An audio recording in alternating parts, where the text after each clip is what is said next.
नहीं, आप अपने तरफ से बोलिए, उनके तरफ से मत बोलिए। हाँ तो वही 24 वोट लेने की बारी आती है आप लोगों की, तो आप लोग दरवाजा 6 बजे खटखटाते हैं आके, माँ चाची सब बढ़िया चीज इस बार मौके चुनबो। स्वागत है आप सबका अब तक न्यूज़ में। मैं हूं फरात और आप लोग देख रहे हैं अब तक न्यूज़। इस वक्त मैं मौजूद हूं इदरीस चाचा के घर पर। आइए मेरे साथ कुछ हमारे विधायक जी हैं डॉक्टर एमानक जी, उनसे बात करेंगे। सर, आप पिछले दिन नहीं दिखे थे, इसका कारण? देखिए, हम जो है दिल्ली में थे और हमारे यहाँ पर भी एक खंडाबाड़ी का लड़का जो दिल्ली में प्रवासी मजदूर का काम करता था, वो छत से, नुरशीद भाई का बेटा था, छत से गिर गया और उसके बाद जो उसको हक और इंसाफ दिलाने के लिए कंपनी से हम लोगों ने लड़ाई लड़ी और उसको जो यहाँ तक हुआ मुआवजा दिलाने का हमने काम किया, उसका पोस्टमार्टम करवाया, फिर उसको हमने यहाँ घर भिजवाया उसका लाश को। जैसे ही खबर मिला हमको, अभी हमारे हमारे शाह आलम भाई और शाहबाज भाई, अजमल जी, इन लोगों ने कहा कि सर ऐसी घटना यहाँ घटी है, तो मैं कल ही पहुँचा हूँ दिल्ली से, फिर मैं यहाँ आया हूँ।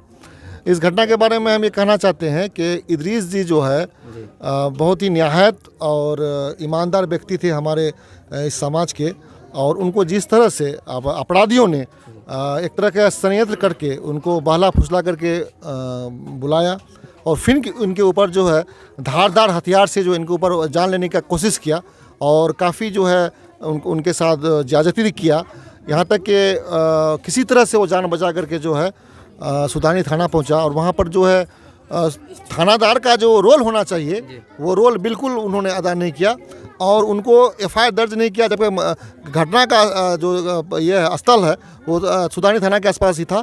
और यहाँ तक कि उस टाइम उनको जब हेवी ब्लीडिंग हो रही थी, उनको मेडिकल ट्रीटमेंट दिलाना था, पुलिस की ये जिम्मेदारी होती है, लेकिन वो बलिया भेज दिया। जब बलिया वाला आया, फिर बलिया वाला सुधानी भेजता है। तो इस तरह से सुधानी और बलिया का चक्कर काटते काटते अंत में जो है बलिया परिसर में है, उनको हेवी ब्लीडिंग के कारण उनका जब ब्लड बॉडी का लॉस हो गया काफ़ी, तो उनको चक्कर आ गया और वो गिर पड़ा और फिर जो है पास के डॉक्टर के यहाँ जो उनकी मृत्यु हो जाती है। तो ये घटना जो है बहुत ही मर्माहत करने वाली घटना है और हमारे इलाके का ये पहला घटना है। मैं जहाँ तक जान रहा हूँ कि इस तरह से पुलिसिया का जो रोल होना चाहिए, कहीं ना कहीं एक पुलिस के कार्यशैली पर एक सवाल उठता है कि आपने ऐसा इनके साथ कैसे किया। अगर सही टाइम रहते हुए उनका इलाज हो जाता और उनके ऊपर एफआईआर दर्ज हो जाता अपराधी के ऊपर में, तो आज इदरीस भाई हमारे ऊपर आज इदरीस भाई हमारे लिए जिंदा रहते। अच्छा। लेकिन ऐसा उन्होंने नहीं किया। क्या अब तक पकड़ा गया अपराधी? अभी जैसा मालूम हो रहा है कि अभी बड़ा बाबू से मेरी बात हुई है, बड़ा बाबू आए हुए थे इन्वेस्टिगेशन के लिए। उन्होंने कहा है कि एक अपराधी को हम लोगों ने पकड़ा है। अभी हम लोगों ने 72 घंटा का उनको और टाइम दिए हैं कि 72 घंटा के अंदर जो है आप अपराधी को सलाखों के पीछे, जितना भी बाय नेम एफआईआर में दर्ज है, सबको सलाखों के पीछे धकेलिए, नहीं तो फिर हम लोग जो है ज़रूरत पड़ेगा तो फिर हम लोग आंदोलन और भूख हड़ताल जो भी ज़रूरत पड़ेगा हम लोग उसके लिए करेंगे। अच्छा, ठीक है। और भी कुछ साथी हैं जिससे बात करेंगे। सर, पिछले वीडियो में आप भी थे। अच्छा, आज जो आप बैठक में बैठे हैं, क्यों बैठे हैं सर? देखिए, अभी हम लोग जो है यहाँ सीज टोला में आए हुए हैं, इदरीस साहब के घर में आए हुए हैं और जिस ढंग से इदरीस साहब के जो साजिश के तहत उसको बुलाकर, और हम तो पुलिस को ये कहेंगे कि उसका मोबाइल नंबर से फ़ोन कॉल डिटेल्स को निकाल जाए। अगर CDR निकालेगा तो सारे घटना का जो है कड़ी का पता चल जाए कौन कौन इसमें शामिल है। तो जिस ढंग से सबसे हम ये पुलिस की इतनी बड़ी लापरवाही शुरू में रही, और यहाँ देखिए इदरीस साहब को जब बुलाया गया, बुलाने के बाद जब सुधानी थाना क्षेत्र में उसको चाकू से लगातार उस पर हमला किया गया, धारदार चाकू से हमला करने के बाद जब उसको अपराधियों को लगा कि ये शायद बेहोश हो गया है, मर गया है, तो उसको रेलवे पटरी में डाल दिया गया। जब पता नहीं इसको कुछ देर के बाद जब होश आया थोड़ा सा, तो अपराधी तो समझ गए मर गया है, लेकिन जब होश आने के बाद जब ट्रेन उधर से आ रही थी, तो ये लुढ़कते हुए किसी तरह अपनी जान को बचाया और वहाँ से चलते चलते रहमानपुर आए। उसके बाद फिर जो है फिर सुधानी थाना गए। सुधानी थाना जहाँ खून इसका बहुत ज़्यादा बह रहा था, सुधानी थाना गया। सुधानी थानेदार का लापरवाही देखिए कि एक जब PO वहाँ पर सुधानी थाना है तो उसको एफआईआर दर्ज करना चाहिए था वहाँ पर, लेकिन उन्होंने एफआईआर दर्ज नहीं किया और फिर उसको कहा कि आप बलिया थाना जाइए। फिर ये बेचारा गरीब मासूम सीधा आदमी, शरीफ आदमी, ये जो है 60 वर्षीय बूढ़ा आदमी ये आया फिर बलिया। देखिए उसकी निर्ममता देखिए उस थानेदार की कि इसको इलाज नहीं कराता है और ये बेचारा जो है अपना घायल अवस्था में ही फिर ये बलिया। अच्छा, पुलिस प्रशासन को आए दिन ऐसा घटना ना हो, इसके लिए क्या करना चाहते हैं? हम तो फिर से कह रहे हैं कि आप लोग सुधर जाइए, नहीं तो शाह फैसल को सुधारना आता है, बस इतना जान लीजिए। कहाँ तक जाइएगा आप? हम यहाँ से लेके अगर हम लोग को कोर्ट का दरवाज़ा भी खटखटाना पड़े, हाई कोर्ट का दरवाज़ा खटखटाना पड़े, हम लोग वहाँ भी जाएंगे। और हम लोग माननीय मुख्यमंत्री नीतीश कुमार जी के पास और माननीय उप मुख्यमंत्री तेजस्वी यादव के पास भी जाएंगे। और ये विधानसभा में हम लोग माननीय जो विधायक हैं सीमांचल के जो कद्दावर नेता है महबूब आलम साहब, ये इसको इस बार जो शीतकालीन सत्र जो होगा विधानसभा का, उसमें इसको उठाएंगे विधानसभा में। और हम फिर से कहते हैं कि बारसोई अनुमंडल के पुलिस जो इतना जो अपने निकम्मापन का जो लगातार मिसाल पेश कर रहे हैं, तो मैं कह रहा हूँ उसको जब वो यहाँ पर बलियाबलन थाना पे वो आया इदरीस साहब, तो 2 दिन लगातार बेचारा लगातार बलियाबलन थाना सुदानी थाना करते करते, ये तो 2 घंटा का काम जी था। जी तो यहाँ आया, तो यहाँ पर डीएसपी के सामने उसकी मौत हुई है। डीएसपी फिर भी कुछ नहीं कहे क्या?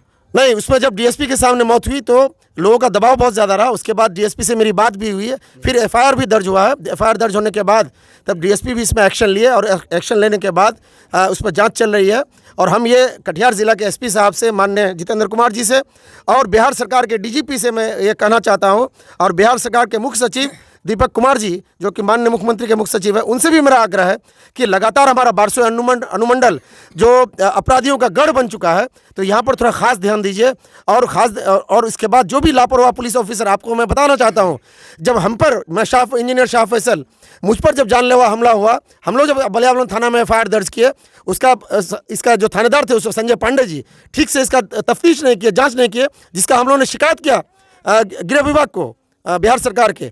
और उसके बाद वहाँ से कार्रवाई हुई और संजय पांडे को सालमारी थाना बलियाबलन थाना से उसको हटाया गया। तो हम लोग एक फिर थानेदार भाइयों, आप लोग सुन लीजिए ये बात, आप लोग काम नहीं करेंगे, निकम्मापन कीजिएगा, आप लोगों की शिकायत यहाँ से लेकर गृह मंत्रालय तक होगी और आपको यहाँ से हर हाल में आपको सस्पेंड करवाया जाएगा, यहाँ से बर्खास्त करवाया जाएगा। इसके लिए हम लोग को चाहे जन आंदोलन करना पड़े, जो करना पड़े। कितना देर का टाइम ले रहा है? कितना दिन का टाइम ले रहा है? हम लोग उस दिन 72 घंटा का अल्टीमेटम दिए थे, उसमें से अभी तक एक अपराधी को पकड़ा गया है। हम लोग अब फिर से अगला 24 घंटा का टाइम दे रहे हैं। इसमें बाय नेम एफआईआर जितने हैं उसको आप गिरफ्तार कीजिए, नहीं तो हम लोग का फिर जोरदार आंदोलन होगा, बलियाबलन थाना का घेराव होगा, जरूरत पड़ेगी तो हम लोग डीएसपी का घेराव करेंगे।